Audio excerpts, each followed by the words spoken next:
Welcome to Hidden Conversations. Hidden Conversations is coordinated by WVIK and hosted by Dr. LaDrina Wilson, a leadership and diversity expert and founder of Iman Consulting. These conversations are designed to delve into many of the most difficult issues of race and equity facing the Quad Cities today.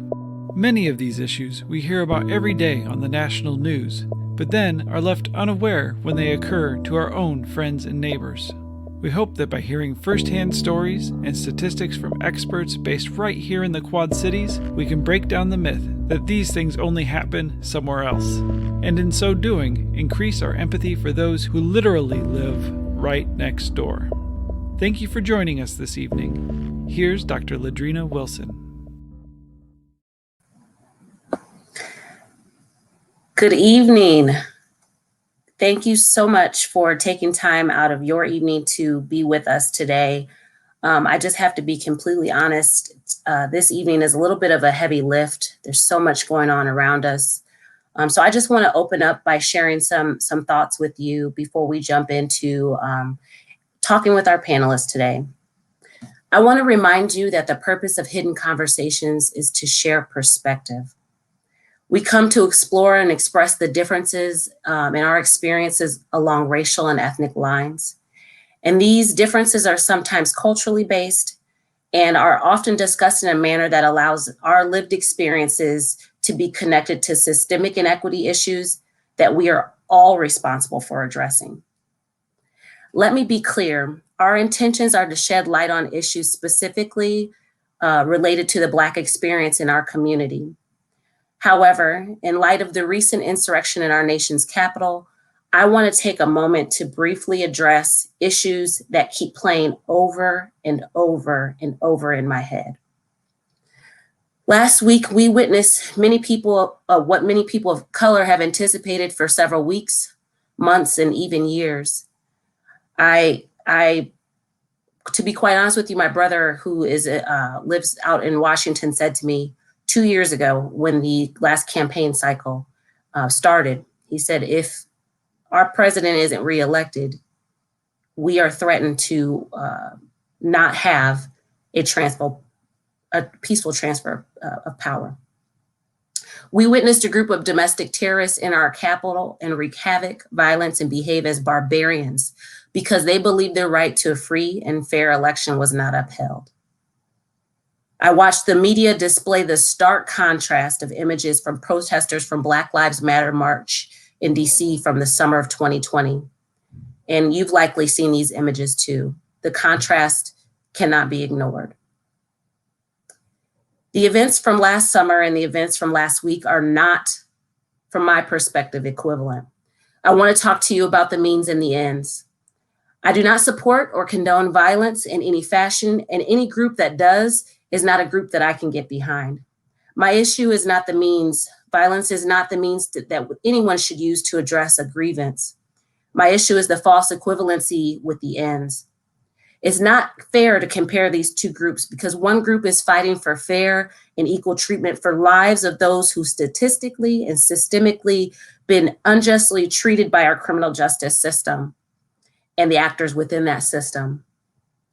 The other group, the group from last week, well, they're upset about an election that had rules that changed that allowed access to more voters because we're in the middle of a global pandemic. They are not the same. Let me remind you that the word patriot and terrorist are not interchangeable. The final point that I want to make and share with you is that what our media has shown us when we look at the juxtaposition of the Black Lives Matter protesters and the insurrectionists is this: who is allowed access to what in this country is still an issue. We are not treated the same. Our experiences are not the same. And if you didn't know before Wednesday, January 26th, you know now, and it's not too late to be part of the solution. So I know I don't typically open with something as heavy as that, but this has been weighing heavily on my heart. I wanted to share that with you and let you know to just ground this conversation in our commonality, and that is about equity and what's fair and what's just. And so with that, I want to bring in our panelists and have them talk with us a little bit about their experience, their knowledge, their expertise. And we have a great group of individuals here with us tonight. We have Dr. Joseph Miller from St. Ambrose University, a professor of sales and marketing. We have Mikhayla Hughes-Shaw. She is a goddess of all good things. She's also a reporter for local broadcast media. And also, if you looked at the flyer at all, you'll see she had like 17 things under her. We couldn't even fit all of what she does into the flyer. So I'll refer you back to that for some of the great projects that she's working on. And then we also have Skubie Mageza. Did I pronounce it right, Skubie? Mageza. Mageza. Oh, I was going to get it wrong, but I appreciate you correcting me because that's really important. And Skubie is a well-known anchor, a sports anchor here in the area. And you probably have seen him emceeing all different types of events. He does a lot of volunteer work in the community. So we are so glad to have you guys here tonight to share with us your perspective. So tonight we're talking about marketing and how Blacks are perceived in marketing and in media. And so we'll just jump right in. You guys are all working professionals, whether it's in media or actually, teaching scholars in marketing. And so I want to know a little bit about your work as it relates to how you would describe how Blacks are characterized in media and so in marketing. So I'll start with you, Skubie, if that's okay, if you want to kind of shed some light on your perspective. Yeah. To me, I think the way that Black people are portrayed in media is, however you choose to present yourself. Because for me, I can only talk about what I am, my experiences, or things that I've personally dealt with. And I think it's about how you present yourself in the environment that you're in. Black people are portrayed in media in a way that you kind of walk on thin ice, if you would say. And the reason why I say it's on you is because how you carry yourself is very important. So for me, I make sure that I understand the stereotypes that come with being a Black person on television, and then along with the other stereotypes that Black people who we do put on television. So I think we're portrayed in a way where, well, you are on thin ice at times, and you have to be decisive about the things that you say and how you say it and how you present yourself. And on top of that, how you look. So how you look, what you say, and just being careful about, how you say things. So when I say you're on thin ice, people, are listening a little bit more to some of the things that you say, and you don't get as much leeway. So it's something that I remember, and it's something that that my mom, I'll probably reference my mom a bunch of times during this thing because she's a mentor of mine, if you would say, but she's always preaching to me about how people are always watching. And then for Black people, they're even watching even more. So you got to be really careful about how you present yourself, because you don't get as many chances or strikes because you don't have that privilege. Okay. Now, Mikhayla, I know you're working in the same industry, working at WHBF. What is your perception of how Blacks are portrayed in the media?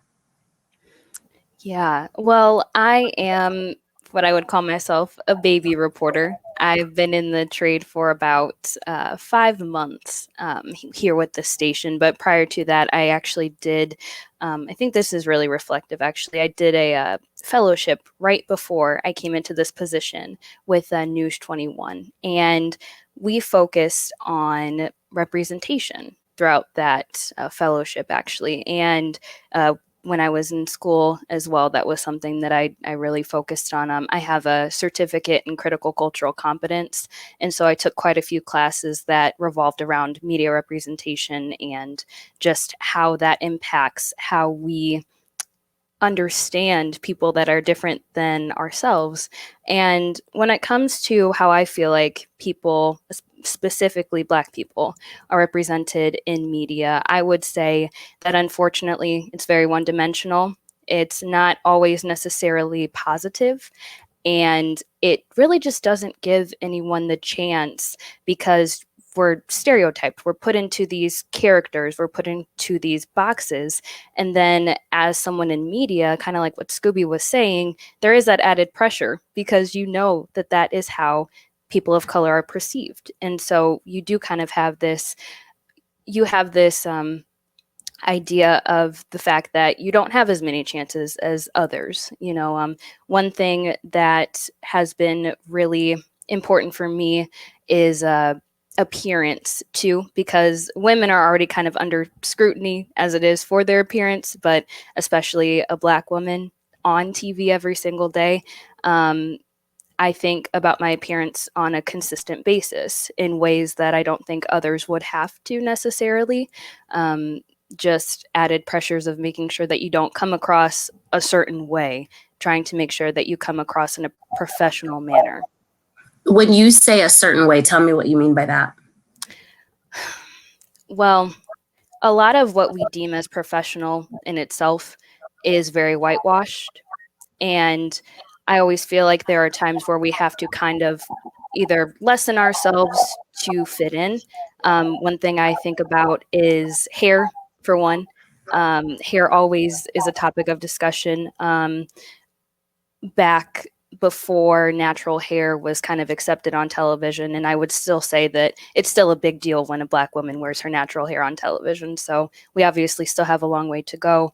But that is one thing. Straight is deemed as professional. Braids are usually not deemed as professional. And so it's this constant battle of trying to make sure that you're not crossing a line, which is truly just unfair at the end of the day. Yeah.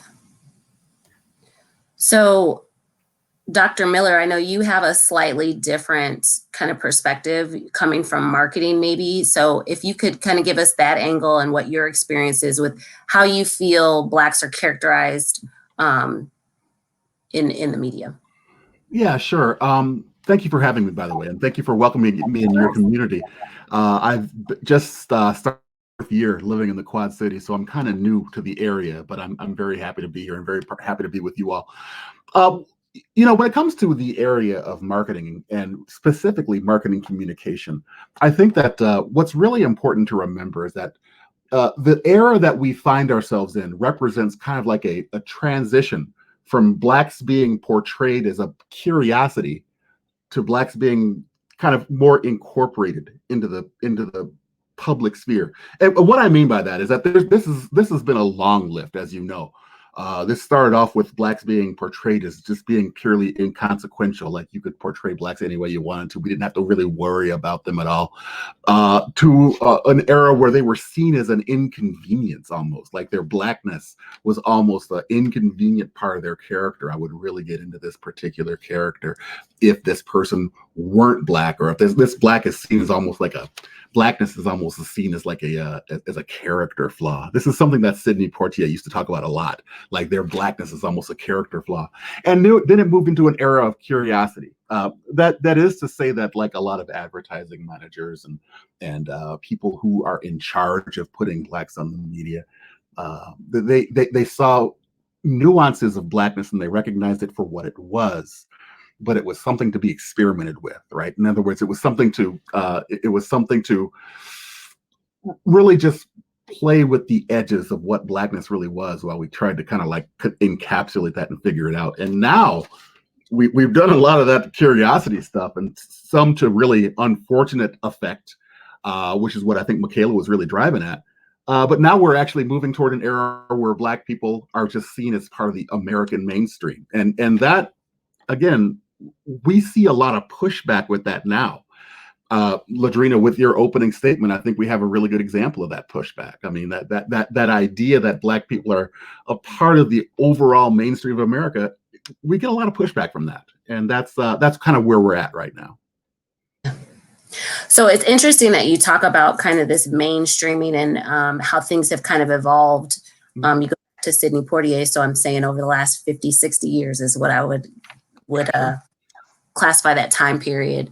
But, there's some things that are, mainstreamed. There are some things that are really important that I struggle with kind of conceptualizing. I'll use, because we are in a capitalistic society, I'll use the example of Target.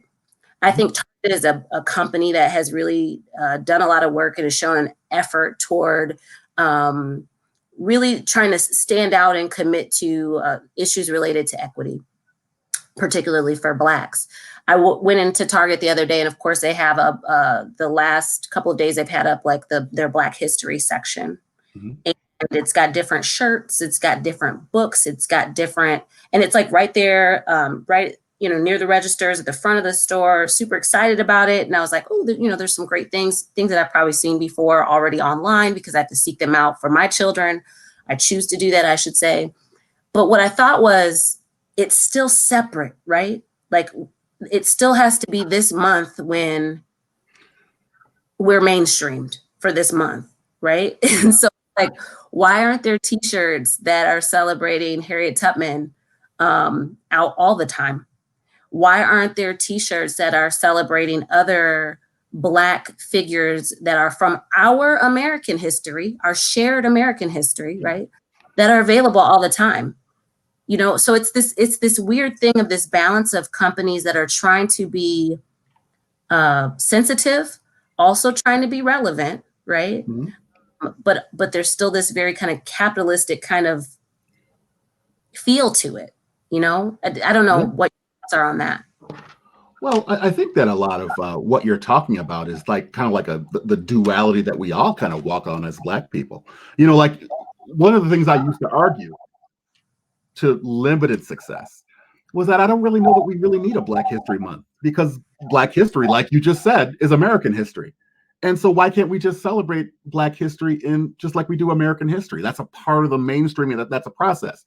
But the reality is we know that to take away Black History Month would be to some degree to disappear ourselves, right? And so that's a tough call. And when you mainstream anything, by definition, you kind of co-opt it. And so that's a tough one. You're absolutely right. I don't know about what Mikhayla and Skubie have to say about this, but this is something that I've been dealing with a long time. Yeah. Thoughts, guys?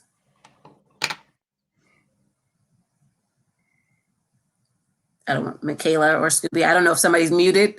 Everybody at once. That's like the world we live in right now. Like unmute. I'm going to mute myself here. Yeah, I was like, is one of us gonna? We're good. Yeah, no, that's really interesting. And what it brought up for me was around May, when George Floyd, when his death happened, and when I feel like Black Lives Matter became a mainstream topic, right? I thought about all of the businesses that then kind of, I don't want to say capitalized on, but tried to continue to be relevant during that time as well. And there are businesses that I feel like did it very genuinely and that they actually wanted to work towards being more equitable. And there were others that I felt like really did capitalize on the time that we were in at that point. So I know that's kind of different, but that was what that brought up for me. Yeah, and it's what you know, what you ended up saying about the Dr. Miller about Black History Month, and you know how we should really just celebrate. Well, Black history is American history, and that's something that I've always agreed with. For me, I'm not even. I wasn't born in this country. I was born in Zimbabwe. Just for those who are watching, so I came here when I was 8 years old, and Black history was something new to me when I learned about Black History Month, and it's funny to think that we get the shortest month of the year to celebrate our Black history, which is usually the coldest month of the year too. but that's the month that we get. But at the same time, it is expected of us, and it is celebrated. And I don't want it to be something where we all kind of sit and say, you know, almost want to cancel, like, because you can't take it away at this point. But we definitely celebrate it, and I think Black history itself is something that has grown even more this last year. Everything that we've experienced has become an even stronger part of Black history. And I think it's on us to continue these conversations, to continue some of these discussions and celebrate Black history, because throughout time, what really happens is the story changes. And even with what happened at the Capitol, for me, I had to make sure, it was hard, but I had to make sure that I stayed up to date and informed and educated with everything that was going on, because throughout time, that story can change. And we've seen that happen. So I just want to make sure that we're constantly paying attention to history. And I agree with what you're saying of we only get 1 month to celebrate Black history, but it really is something that we should be just celebrating as American history. And line of kind of how we are portrayed or integrated into media or marketing or any type of, you know, things that you're consuming, and also not wanting to be like exploited, right? It's just this fine line. And I would hate to be a company trying to figure this out right now, because if you don't have the right people at the table to be part of that decision-making process, you do end up, you run the risk of being you know, part of that exploitation. So, well, I know that we have in this area been able to celebrate some different successes around representation in media. Can you guys talk to me a little bit about whether or not you feel this market, this DMA in the Quad Cities is a welcoming environment for people of color, particularly Black people in media? Yeah, I can speak on that. And you know, it was kind of a question of mine personally when I came here. But for me, when I started my career, I started out in northern Michigan, where there was 30 Black people, and the next closest town was 2.5 hours away. So I was coming from something where I was used to being the token Black guy. But in coming here, I did want to know about the Black community, and I said to myself, and I always say it at events I speak at, before I came here, I said to myself that I want to be more involved with the Black community when I come to the Davenport, because it's just something that I felt in my heart, but I didn't know how to do it. I just knew God would lead me to it, and that's how I'm here. That's how I've had some of these conversations. Things just keep coming. I don't necessarily go hunting for them. And, you know, I thank God for that, because it's a vision. It's something that I wanted before I came out here. And just to be funny, the moment that I knew that there was Black people in the Quad Cities was my first day when I drove in from Michigan. I was listening to the radio. I found a station that I liked, and they had a fried chicken commercial on the radio that had hip hop beats in the background. I'm like, I'd hear this in Michigan. I know that for a fact. So I was like, all right, so there's Black people here, because they ain't gonna have a commercial like that if there's not enough Black people in this place. You literally just nailed like every stereotype ever, right? Like literally just put us in like 5 seconds. Yes. Yeah. Yeah, but I know what commercial you're talking about. you feel me? You feel me? Yeah. So I kind of giggled to myself when I moved out here and heard that. And then, you know, on a more serious note, the Black community here is amazing. And it's one of those things where the small town aspect of the Quad Cities actually plays in its favor.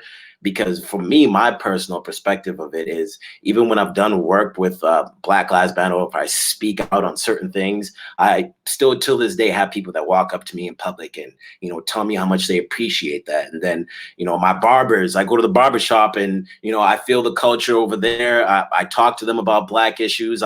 When I see kids at other games, they're very welcoming. There's a Midwest kind of just warmness over here with how people treat you. And, you know, there's always two sides to it. But for me, I've seen, you know, the good side of the Black community. And I would definitely say that it is welcoming for sure.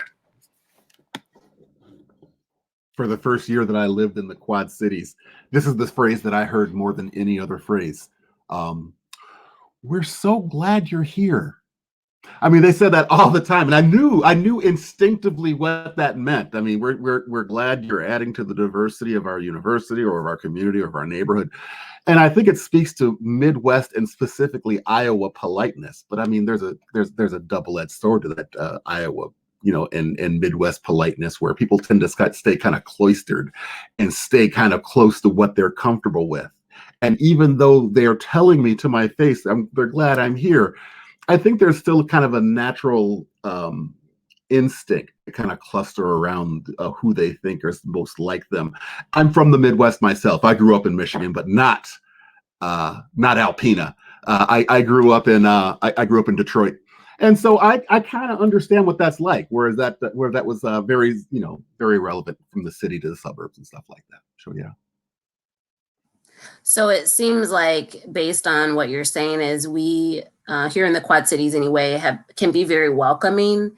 Maybe we have a little work to do in terms of inclusion. And I don't want to put words in your mouth, Joe. I have watched and observed situations where primarily in business settings where it's like, well, we don't know how, we don't have those connections, or we don't know how to have access to that community, and expecting the Black community to come to you as a business, as opposed to you being willing to be vulnerable and to go into the Black community and learn a little bit more about what's important in the culture and that type of thing. So that to me speaks to more about inclusion. I think people are happy to have you here and have me here and have all people from all different walks of life here, but it's about how do we engage with one another to have a more meaningful experience.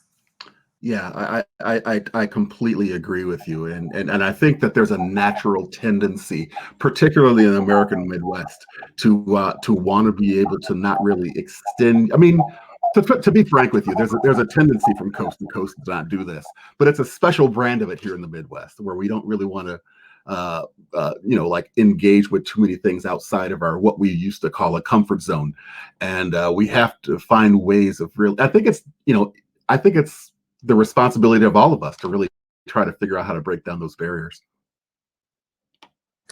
So Mikhayla, you are from here, and you have chosen to stay here, and we are so grateful for that. Can you tell me a little bit about why you have chosen to be in this particular market and work in media? Yeah, I actually love the diversity that we have among our reporters in this market. I really do. Skubie, I'm sure that you would say the same thing. I love turning on the TV and seeing, you know, some of the beautiful people at the other stations. By the way, I just have to say, Skubie was throwing some shade earlier, but we do all truly help one another out, and we all are friends from other stations. And I do have to say, I felt very welcomed. I'm also from the area too, but I did feel very welcomed as a Black reporter coming to this station.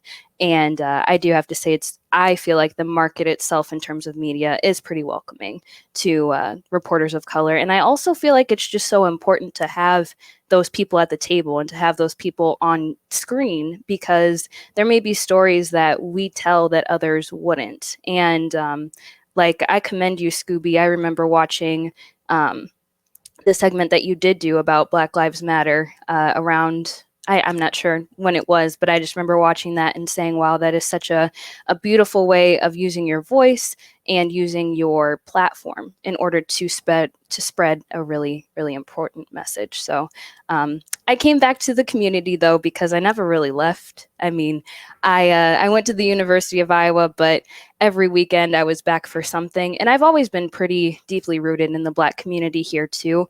And that is one thing that I do try to bring out in my storytelling, too, is making sure that I connect with those people that maybe haven't gotten screen time before. I connect with those business owners that are the small mom and pop shops that maybe you don't hear about every single day. And I think that that's really important, too, when you're speaking about representation and just getting more people out there that look like us, because that's really how you change the narrative, is by showing people that we are all so multifaceted and that we all have so many different layers, and that, you know, we're not just this one-dimensional stereotype that you may see other times. Well, I definitely appreciate being able to watch you, in particular, Mikhayla, grow and thrive in this community. But I also think that I just want to share from a personal perspective. I was never the little kid that got up and watched the cartoons in the morning. I got up and turned on the news. And anybody who knows me will understand that that totally makes sense. But I got up and I turned the news on, and I will never forget the first time I saw Teresa Bryant. And I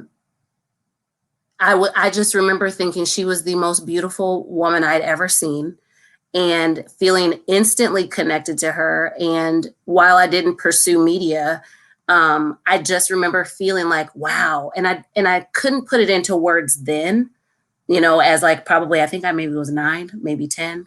I couldn't put it into words then, but I know what that connection is now. Now that I'm older and have more experiences, I can better articulate what that was. But that was that kinship that was missing. And so I just really appreciate the fact that, you know, you guys are creating a space and opportunity for people who come behind you to feel that things are attainable for them.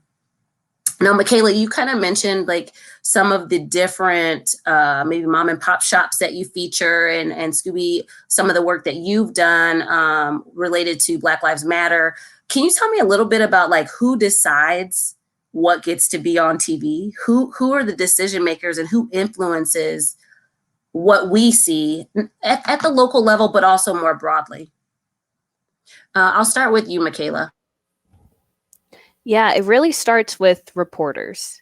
We are the people that are on the ground, always looking for story ideas, always trying to figure out what's going on in the community, what matters most to our community. Then we bring that to, well, at my station at least, we bring that to our news director and our producers. We all have a discussion and we decide, okay, how are we going to tackle this topic today? And at the end of the day, it is a working, it's a big collaboration, I would say, deciding what actually does make it on air. But I will stress once again that it is crucial that you have reporters that are always looking and trying to make sure that they are getting out information that is most relevant and most important to their community as well. So, but yeah, it starts on the ground and then it just goes up from there. Skubie, is it a similar process? Yeah, exactly, and it's on the reporter. It's on the team, really, because every day you have news meetings. So the whole team comes together. Usually, pitch your story, you talk about your story, and then it goes from there. Either catches life or it dies out. It's just it's going to depend on if you're a reporter and you come up with a story. You got to come up with a plan. It's got to have a plan. You got to tell me where the story is going and things of that nature. If you're going to have a story, make sure that you have a plan to put out the story and tell me what the story is about. So it's on us as reporters to bring it up, and then the team kind of collaborates with you and listens, and they're like, oh, that's something really good. Maybe we should have that in the A block. Maybe we should have that in the B or C block. And for those watching news, there's A block, B block, and C block. Those blocks are basically separated in terms of commercials. So A, B, and C, and D. D is usually the last one.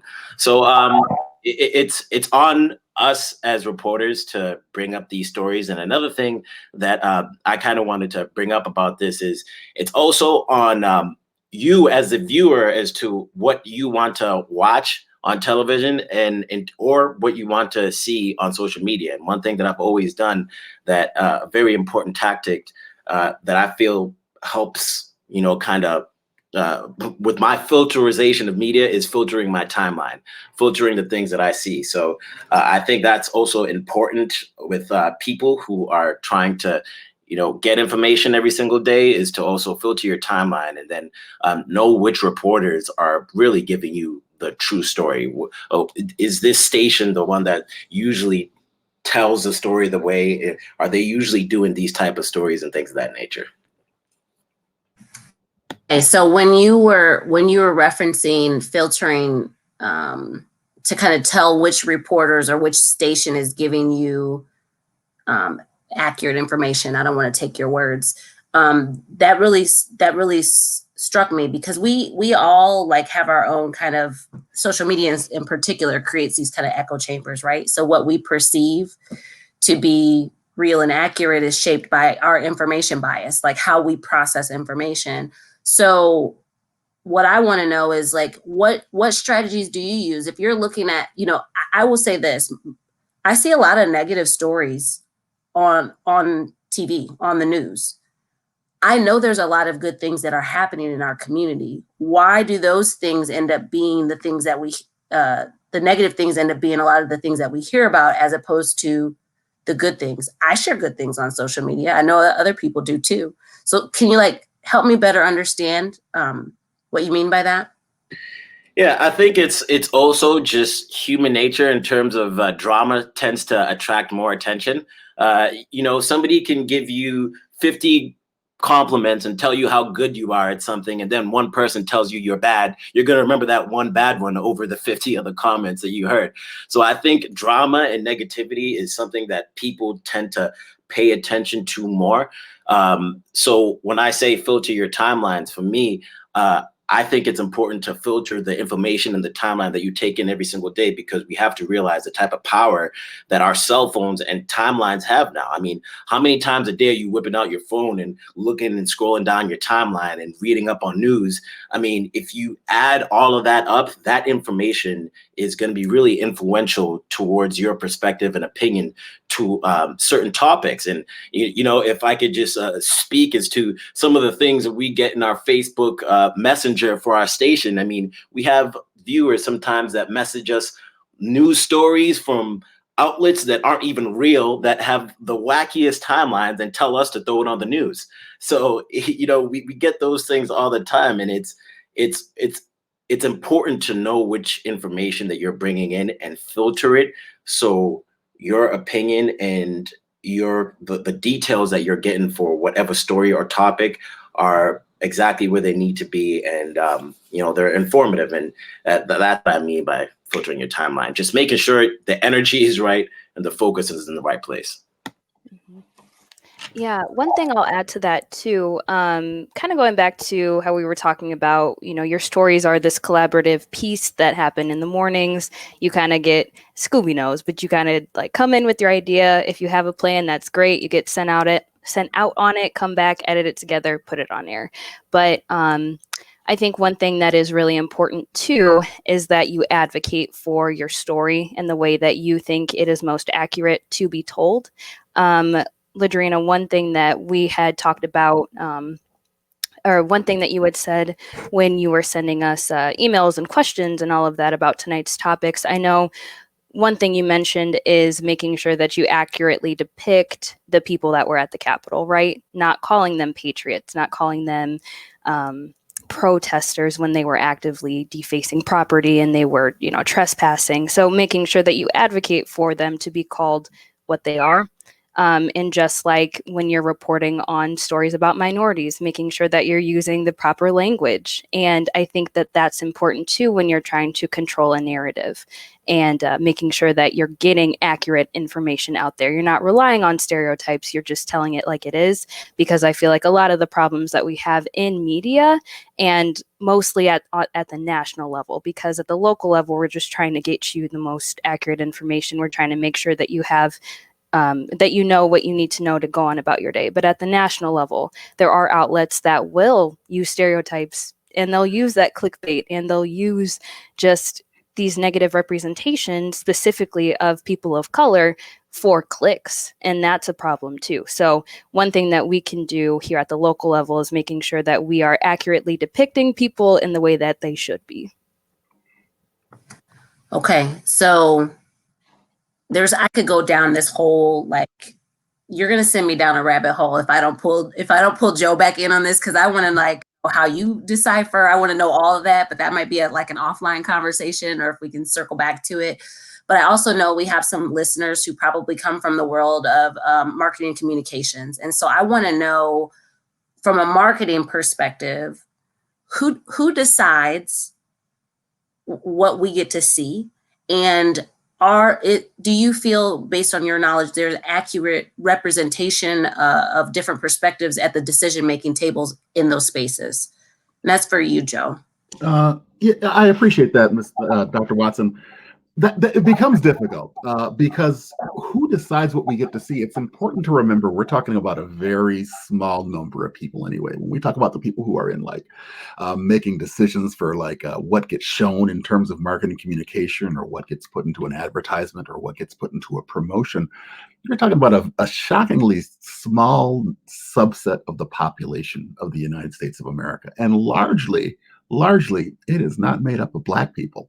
But I do think that they are made up of people who want to probably put the best approximation of what they think is fair on the airwaves and on print and stuff like that. I do trust them with that. You know, lately we've seen a lot of things in terms of marketing moves. This summer I was involved with my former colleague at Michigan State, Mike Stanko. We worked on a case study regarding Aunt Jemima pancake mix and syrup.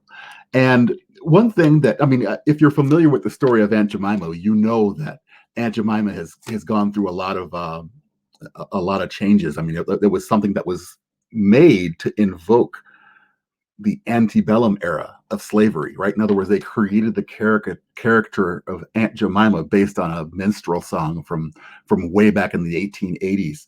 And they made this character of Aunt Jemima to remind people of the good old days being slavery, right? And that character persisted, and it was over time. It was bought by Quaker Oats, and Quaker Oats was bought by PepsiCo.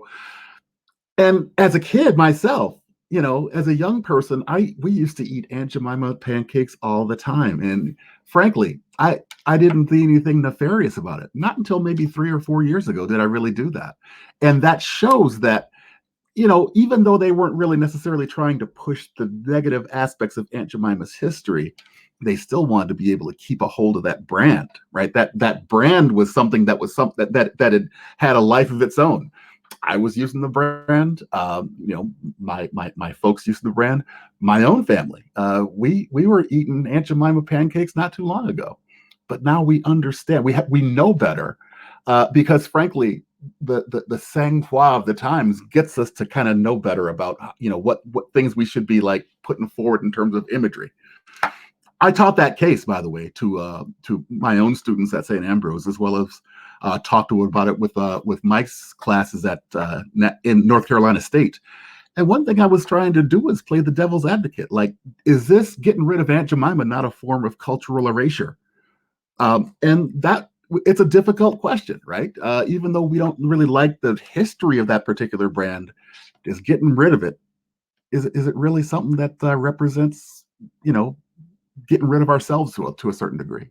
I don't know.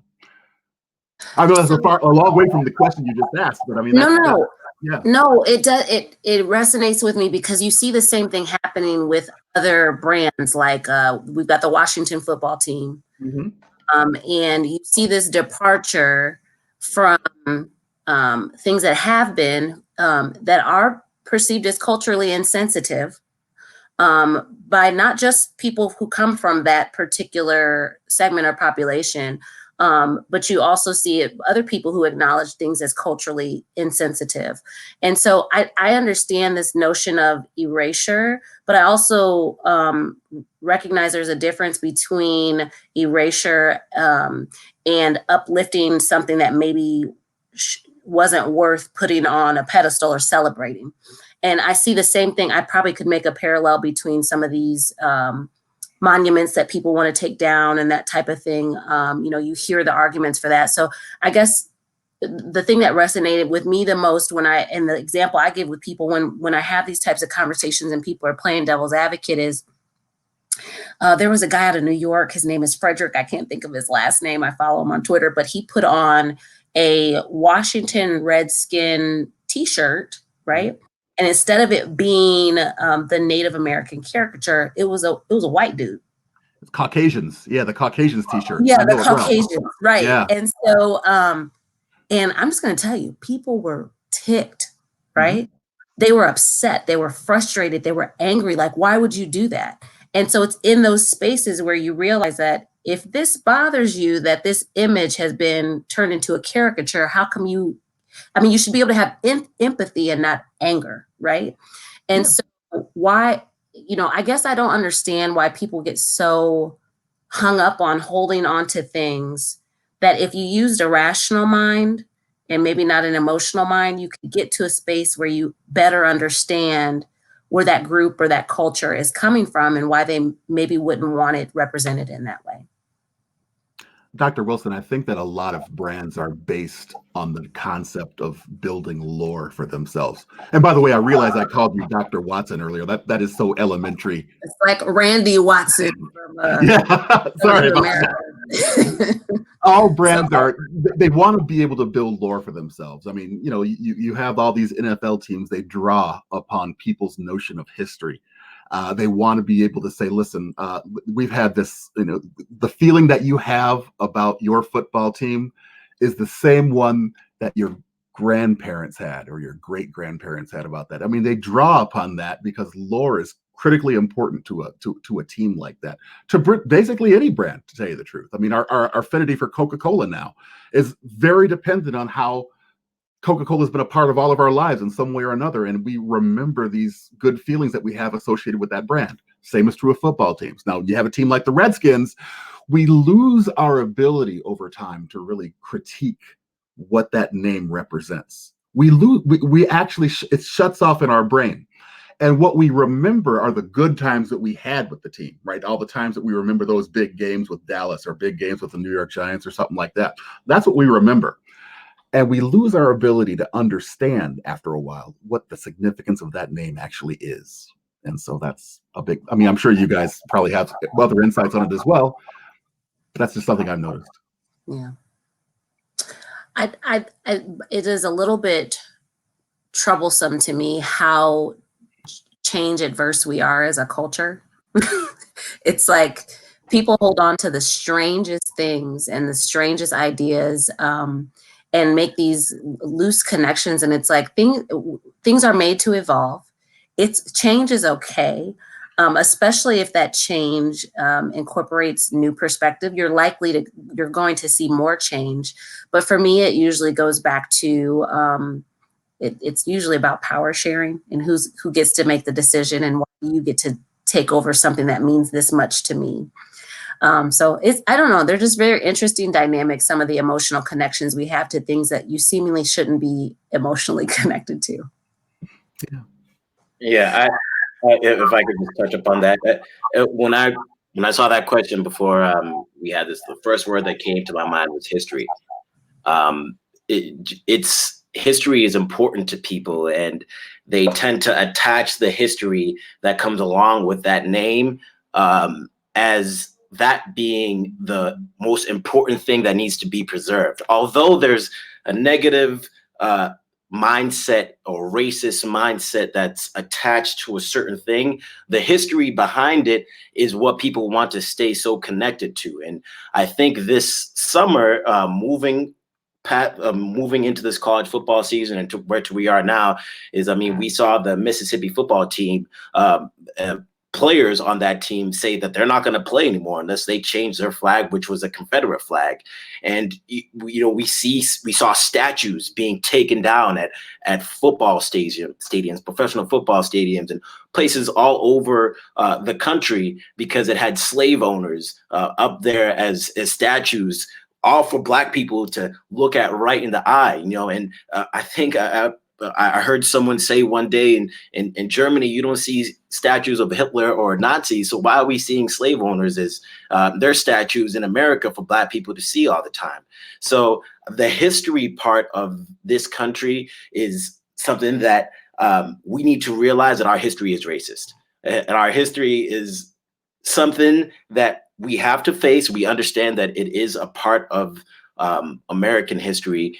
And in order to move past racism, we have to separate ourselves from the things that the things that hold that energy, if you would say. Me, I'm a person of energy, and that energy is there. That energy of that people, the way that people feel when they see the word Redskins, the Washington Redskins, the way the Indian, the natives would feel when they would see that, that's the energy that, you know, we need to move past, because it's not good energy. It makes them feel bad. And I think we just have to, it's one of those things where we have to separate ourselves. And over time, people are going to be upset because it's a part of history, but our history is racist. And how are we going to separate ourselves from a history that's racist without removing some of these things that represent that racism?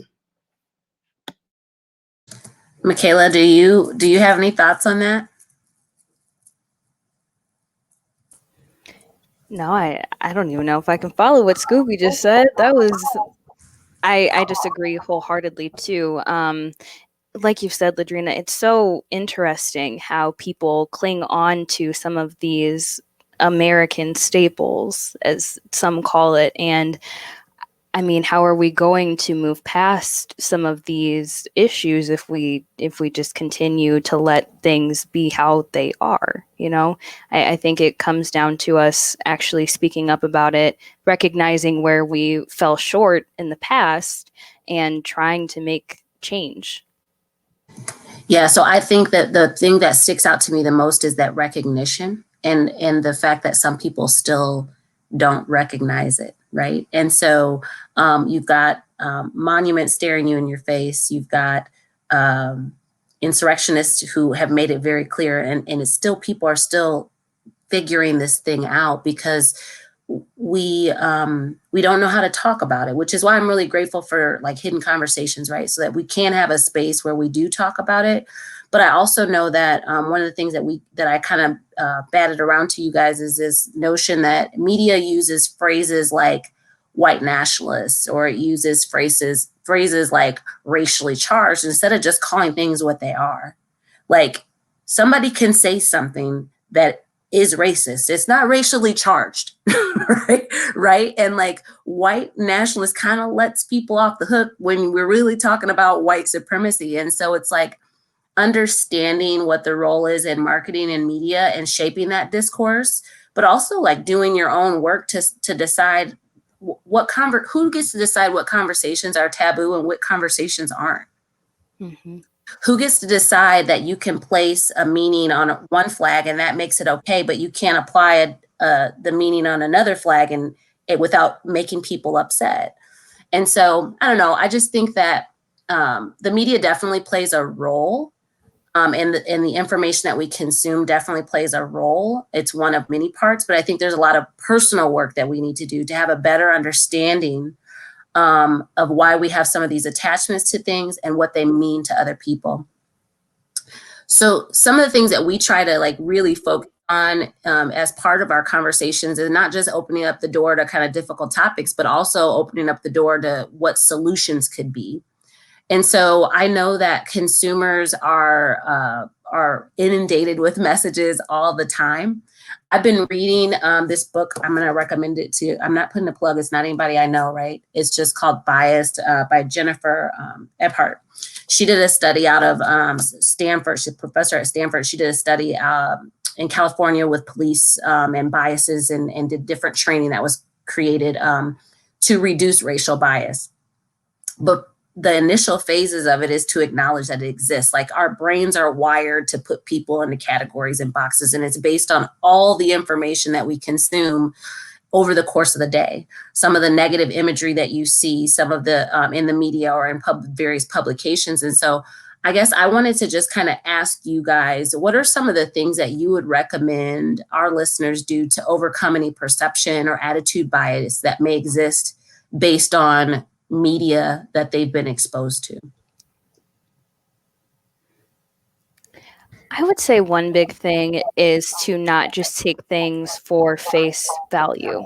You need to be willing to go above and beyond that. Like, think about if people's only exposure to Black people is from media.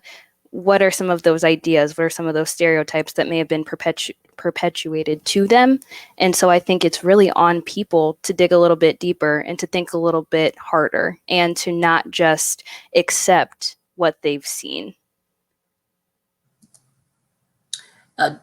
Joe, I want to ask you the same question because I know that you're coming from a marketing perspective. We can turn on and off the TV, right?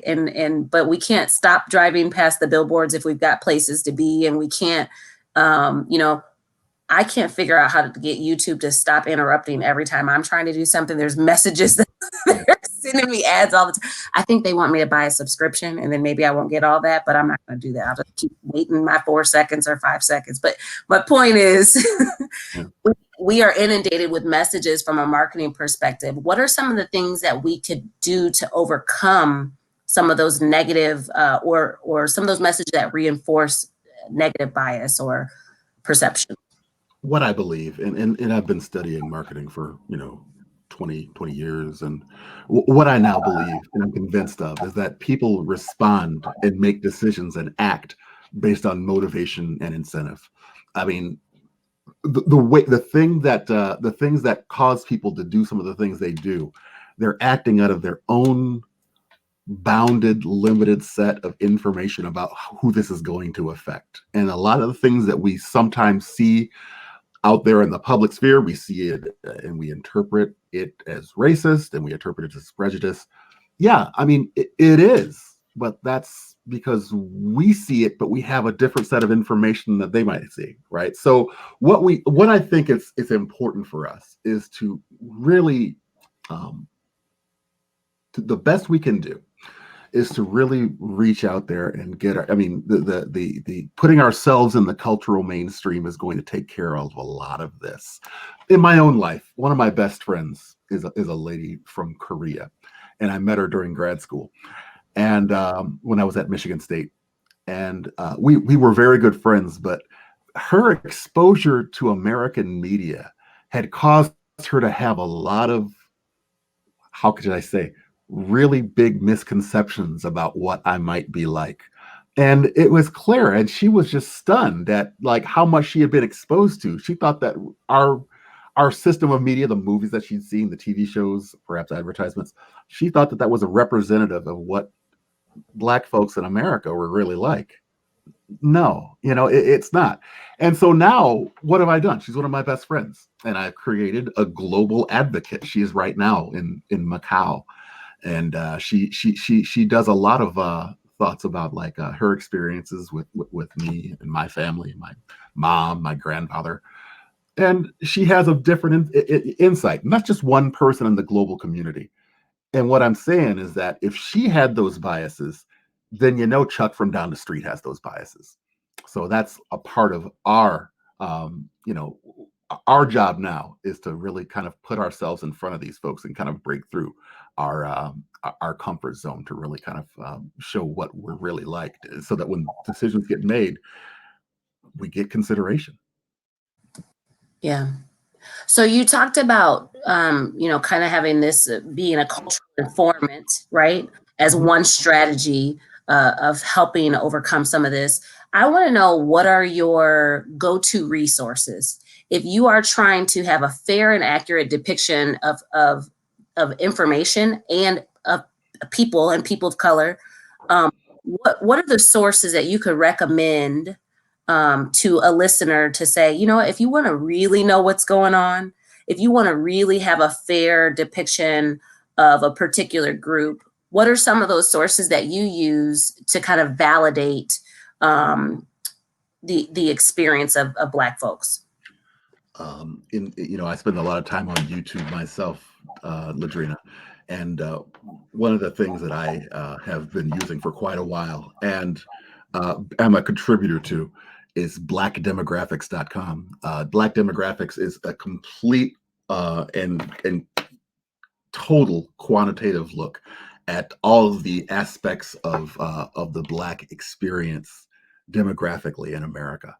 And it's really an outstanding site. I don't know if you guys have used that as well, but that's typically my go-to in understanding the situation of Black people in America, because it's purely quantitative, and it offers hard numbers, and it gives a lot of, you are able to suggest a lot of inference from the depth of the data there.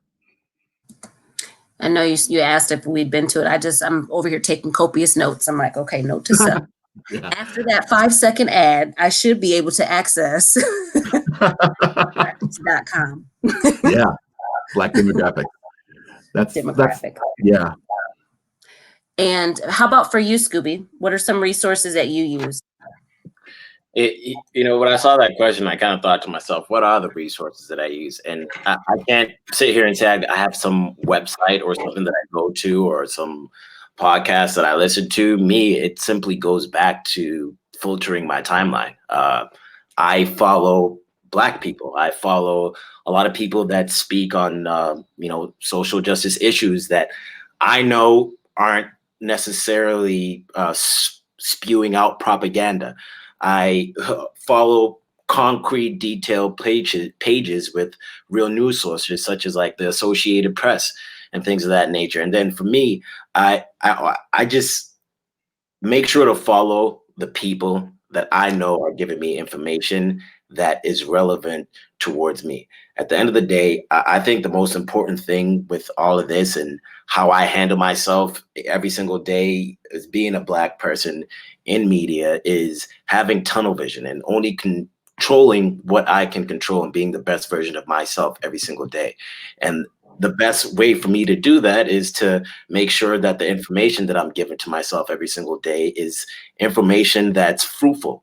So, I follow pages on, mindfulness, motivation. I motivate on meditation. I meditate. I do all these different types of things for me personally, because I know those are the things that help my soul and my spirit be at peace, even when, all this craziness is going on in the world.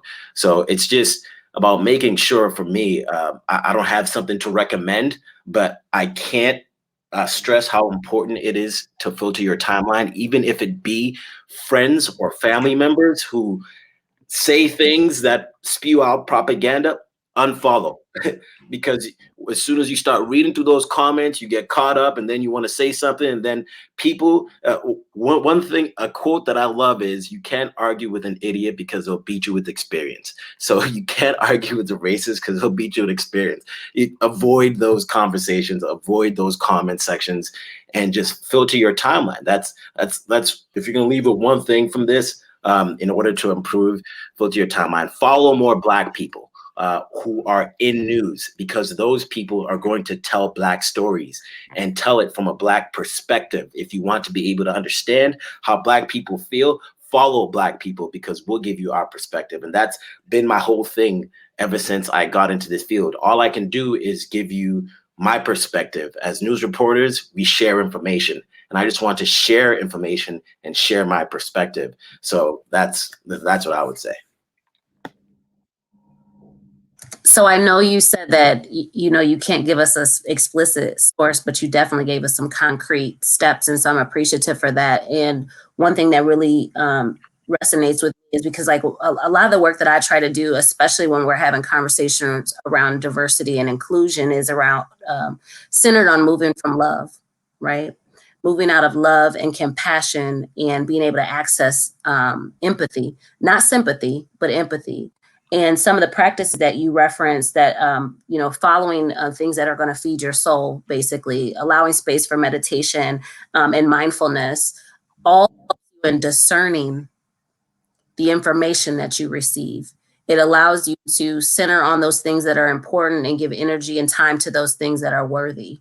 And so I do think that when you do the self work, you're able to be better at discerning asking critical questions, taking the necessary steps, engaging in the right conversations, right? The ones that are going to feed your soul and maybe give a little bit of yourself to someone else to inform them, but knowing when it's the right time and the right platform to engage in some of those types of conversations. So I really respect that. And I don't need a website or a specific person. You definitely have given us some concrete things to consider. Mikhayla, you're going to round us out here. What are your go-to resources? You know, I'm kind of on the same wavelengths as Skubie as well, filtering that timeline. That's so crucial. One thing I will say that I do is I have like 20 news apps on my phone, and I actively try to see how stories are told from different perspectives, especially like I was saying, kind of some of those national news outlets, they'll definitely sensationalize different things. And so I try to just be cognizant of that at all times. But I'm a big advocate for delete, unfollow, block, whatever you need to do, and to know when it is going to be a constructive conversation and when it's not going to be one. So, you know, just surround yourself with people that aren't like yourself, you know, actively try to learn from others that are not like you. And I think that that's really the first step, is just being open and being willing and not taking things for face value and looking at someone as a person rather than just the color of their skin, but also recognizing that the color of their skin it's a big part of who we are. It's a big part of our identity. And to, you know, just keep that at the forefront of your mind. One thing I had said earlier to a coworker of mine is our realities are shaped by our own experiences, and we cannot expect everyone to have our same experiences. And really, our experiences shape our opinions as well. But at some point, you have to be open to knowing that you're not always going to be right, and that there is area to learn, and you just have to be willing to do that, though. Thank you so much for that. I think especially when you look at social media, people are definitely trying to be right and prove somebody wrong. And I think it's better to be all the time. And it's like, how about just listening, right? How about just taking a moment to listen and find that person's truth, if there is truth in that space. And if not, you can step away from that conversation, but it's not about proving yourself right or proving someone else wrong. I think we just need to be better about being present with one another, recognizing the multiplicity of identities that people bring to any conversation in any space. And that's a starting point. So with that, I just want to thank our guests for giving of their time and their talent. I have enjoyed my conversation with you. I know that the two of you have stories that we will see later on today. So I know we've got to get you off the line so you can get back to work. Dr. Miller, I really appreciate you giving your perspective, particularly around like history erasure and just kind of being that devil's advocate. Mm-hmm. So until the second Thursday of next month is when I guess I will see the listeners or hear the listeners out there again. And thank you for joining us. And we look forward to continuing these talks. Take care. Thank you very much. Thank you for joining us this evening for Hidden Conversations. These Hidden Conversations are coordinated by WVIK, Quad Cities NPR. The planning committee includes Tracy Singleton, Dr. LaDrina Wilson, Dr. Lauren Hammond Ford, Ryan Sadler, and me, Jared Johnson. We would also like to thank all the members of WVIK's Intelligent Conversations Planning Committee and our Community Advisory Board for their guidance. This series of Hidden Conversations is scheduled to culminate with WVIK's Intelligent Conversations event on September 23rd, featuring former NPR host and current Washington Post contributor Michelle Norris, where she will discuss her books, The Grace of Silence, together with her forthcoming book inspired by the Race Card Project. We hope you are able to join us for all of these important and meaningful conversations. Support for Hidden Conversations comes from the Joyce and Tony Singh Family Foundation and is also supported by a gift from the Chicago Community Trust.